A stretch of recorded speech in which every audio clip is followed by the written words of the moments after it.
Hello and welcome to Speak Bridge Podcast. Hello, everyone, and welcome back to Speak Bridge Podcast. My name is Emma, and I am your host for today. Today, we are going to dive into an emotional, shocking, and unforgettable story about the boy who was humiliated, became a billionaire. Stay with us till the end because this story may surprise you. Joining me today is our special guest, Michael Reed. Thank you, Emma. Hello, everyone. My name is Michael Reed, and I am very happy to be here today. What I'm about to share is not just my success story. It is my pain, my humiliation, and my transformation from a nobody into someone the world never expected. Let's begin from the very start. Michael, take us back to your early life. Who were you before everything changed? I was just a poor, quiet boy from a small neighborhood where nobody believed I could become anything. My clothes were always old, my shoes were worn out, and I used to feel invisible everywhere I went. At school, I was not just ignored, I was laughed at. Some kids used to call me loser every single day like it was my name. I still remember sitting alone in the classroom corner, pretending I didn't hear them, but inside, every word was cutting deeper than anything else. I wanted to speak up, I wanted to fight back, but I didn't have the courage, so I stayed silent. And that silence slowly started building pain inside me. That sounds really painful, Michael. In that situation, what kept you going every single day? Honestly, Emma, nothing felt strong enough at that time. But there was one thing I never forgot: my mother's voice. She used to say, "Don't let anyone decide your value." I didn't understand it back then, but those words stayed with me like a hidden strength. Even when I felt broken, even when I felt invisible, I kept hearing that voice inside my head. And slowly, that voice became the only reason I didn't give up completely. Michael, I can feel how deep those early struggles were, but I want to go a little further into your school life. Was there a moment when things got even worse than just being called names? Yes, Emma. There was one day that changed everything for me. It was during a group project presentation. I was placed in a team, but nobody really wanted me there. They made me do the smallest part, and even that they didn't respect. When the presentation day came, I tried my best to speak a few lines, but one of the boys in my group suddenly interrupted me and said, "Don't waste time, he doesn't even know what he's talking about." Then he turned to the class and laughed. Slowly, others started laughing too. Emma, I still remember that feeling, standing there in front of everyone, completely frozen. My face turned red, my hands were shaking, and I couldn't even breathe properly. The teacher didn't stop it. She just said, "Sit down, Michael." That must have been extremely humiliating. What did you do after that moment? I sat down quietly, Emma. I didn't argue, I didn't defend myself. But inside, something broke, and something new also started building at the same time. After school, I didn't go home directly. I went behind the playground and just sat there for hours. I kept asking myself, why me? Why am I always the one who gets treated like this? But slowly, that sadness turned into something else. Not anger like before, but focus. I realized I can't change how they see me today, but I can completely change who I become tomorrow. And that was the first time I stopped thinking like a victim and started thinking like someone who will one day prove everyone wrong. Michael, after that moment at school, you said something inside you started to change. I want to understand. What was your next step after deciding you would not stay a victim anymore? Emma, after that day, I stopped expecting kindness from others. I realized nobody was going to save me. So I started saving myself in small ways. I began changing my routine slowly. I would wake up earlier than everyone in my house and spend time reading anything I could find: old books, newspapers, even online articles whenever I got access. At school, I stopped reacting to insults. That was the hardest part. Before, I would feel broken instantly, but now I just stayed quiet and observed everything. I started noticing patterns: who was confident, who was respected, and why. It wasn't about money or looks only, It was about how they carried themselves, how they spoke, and how they never showed fear. Emma, I also started training myself mentally. Every time someone insulted me, I told myself, this is temporary. One day, this will become your story of strength. It didn't remove the pain, but it gave me control over it. That sounds like a powerful mental shift. But Michael, did you ever face moments where you almost gave up during this transformation? Yes, Emma, many times. There were nights when I would lie down and think, maybe I'm wasting my time. I didn't have support, I didn't have guidance, and I was still the same invisible boy to everyone else. One moment I clearly remember was when I failed a major exam. Everyone laughed again, saying, "See, he will never change." That day hurt deeply. I went home and sat alone without speaking to anyone for hours. But that night, something different happened. Instead of quitting, I wrote one sentence in my notebook. Failure is not the end, it is just information. I didn't fully understand it then, but I decided I would try again and again until I either broke or became someone impossible to ignore.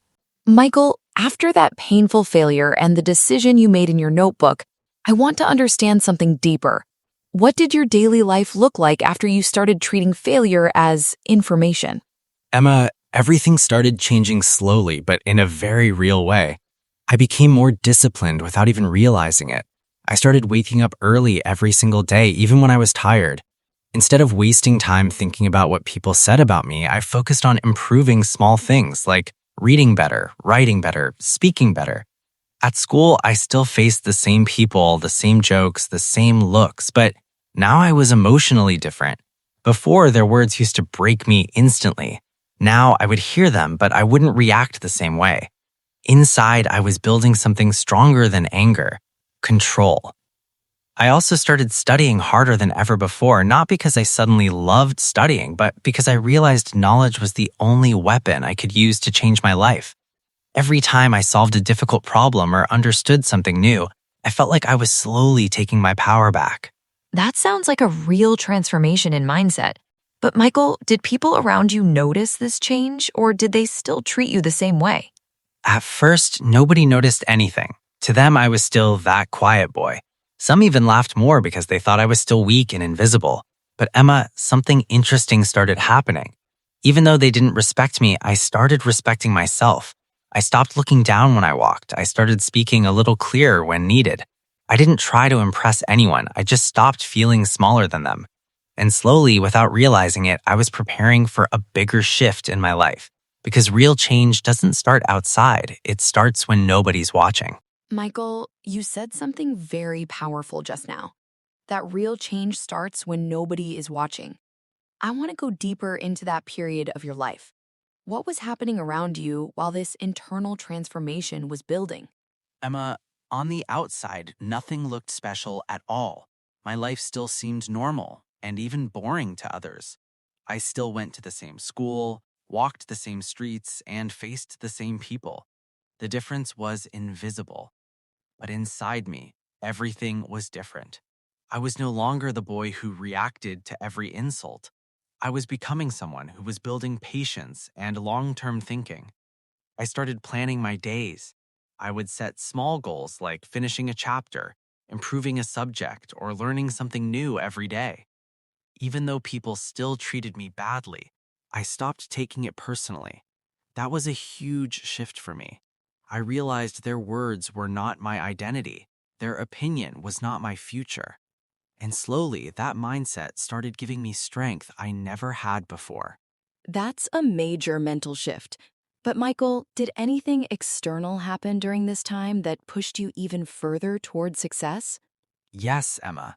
Something small but very important happened. One day, a new teacher came to our class. She was different from the others.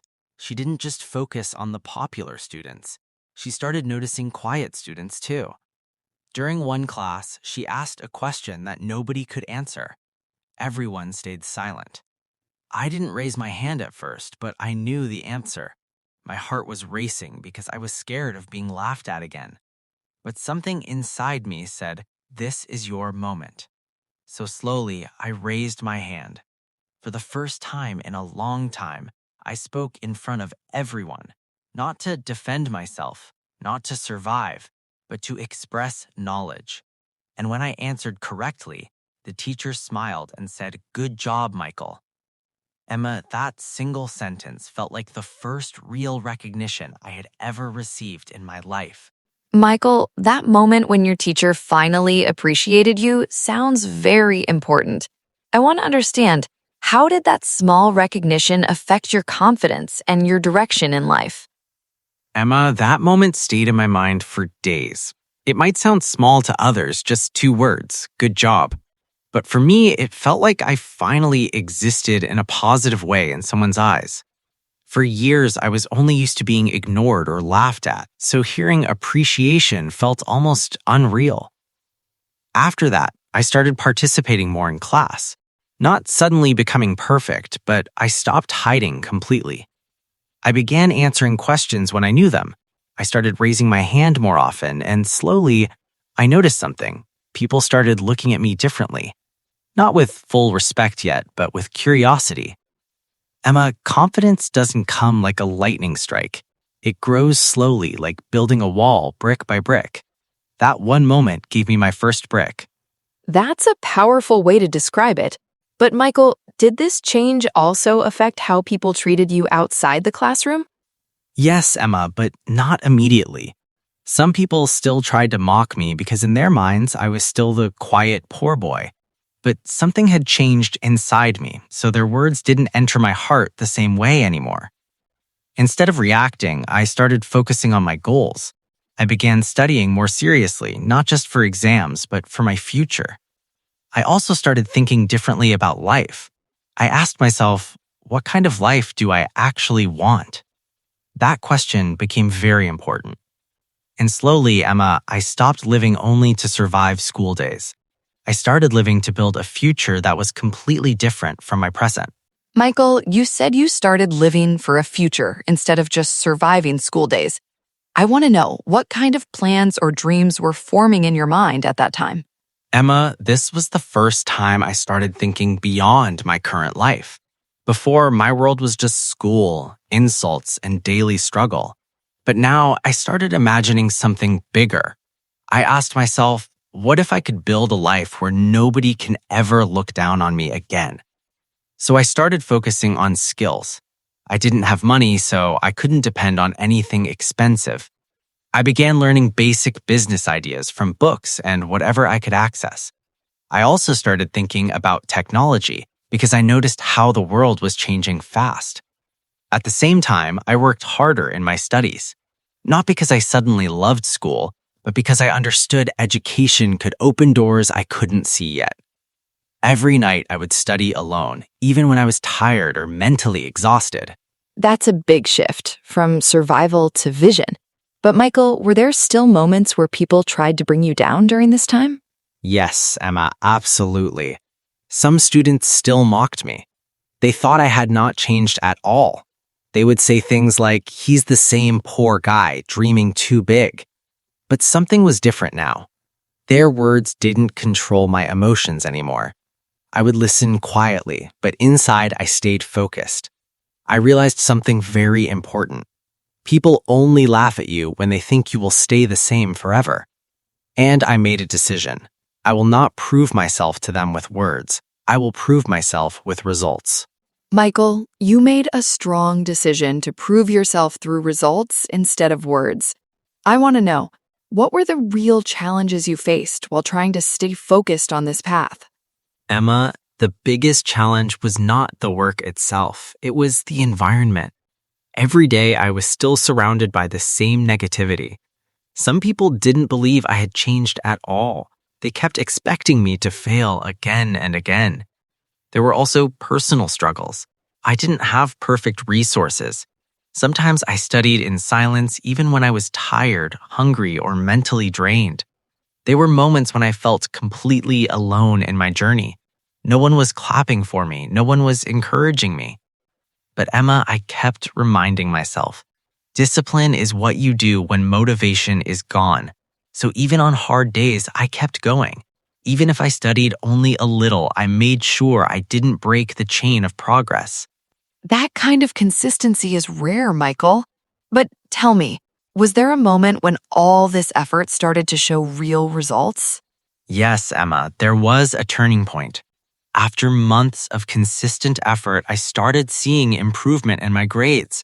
I wasn't the top student yet, but I was no longer at the bottom either. One day, I got a result that shocked even me. I scored higher than some of the students who used to laugh at me the most.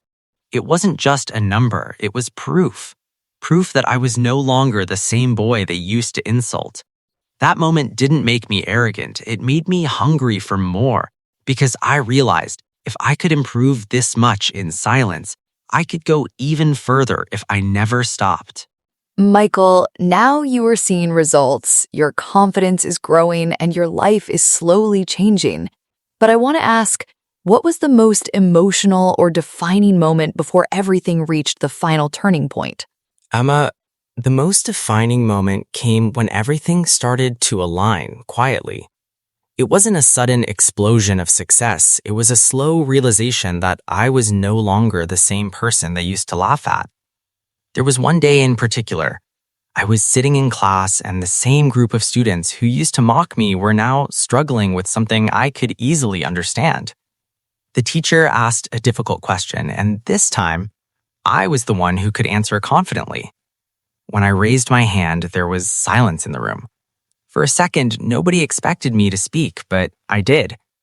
And when I answered correctly, I saw something in their faces: confusion, surprise, and disbelief. Emma, that moment was not about proving them wrong. It was about proving to myself that I had truly changed. I wasn't just surviving anymore. I was growing into someone different. That must have felt like a powerful shift in identity. But Michael, did that moment change how people treated you from that point onward? Yes, Emma. It started to change slowly. Not overnight, but gradually. Some people stopped mocking me as much. Others started paying attention when I spoke. I was no longer invisible. But the most important change was inside me. I no longer needed their approval. I wasn't chasing respect anymore. I was building my own path. And deep down, I felt something bigger coming, because I knew this was still not the end of my story. It was only the beginning of something much greater. Michael, we have reached the final part of your journey. From humiliation to confidence, from silence to success. This has been an incredible transformation. Now I want to ask you directly, what does your life look like today? And what message do you want to leave for people who are still in that painful stage? Emma, today my life is completely different from where it started. I am no longer that invisible boy sitting in the corner of the classroom. I built myself step by step, without shortcuts, without anyone believing in me at first.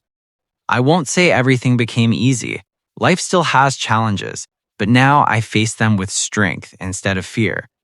The same people who once laughed at me, some of them now respect me. But honestly, I no longer live for their attention. I live for my purpose. And if I can give one message to anyone listening, it is this: never let your current situation define your final destination. Pain is not the end. It is the beginning of transformation if you use it correctly. That is a very powerful message, Michael.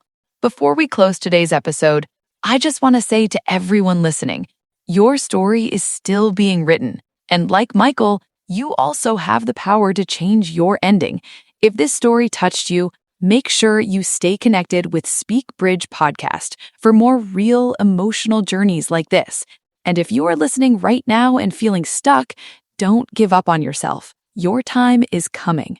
Thank you, Emma, and thank you to everyone listening. I just want to say, believe in your silent progress. Even when nobody sees you, keep going. One day, your results will speak louder than any insult. And that brings us to the end of today's episode on Speak Bridge Podcast. If you enjoyed this story, don't forget to subscribe, stay with us, and be part of our journey. We share stories that inspire, heal, and change lives. Thank you for being here with us today. Take care of yourself, keep believing in your journey, and never stop growing. Goodbye for now. This is Emma signing off from Speak Bridge Podcast.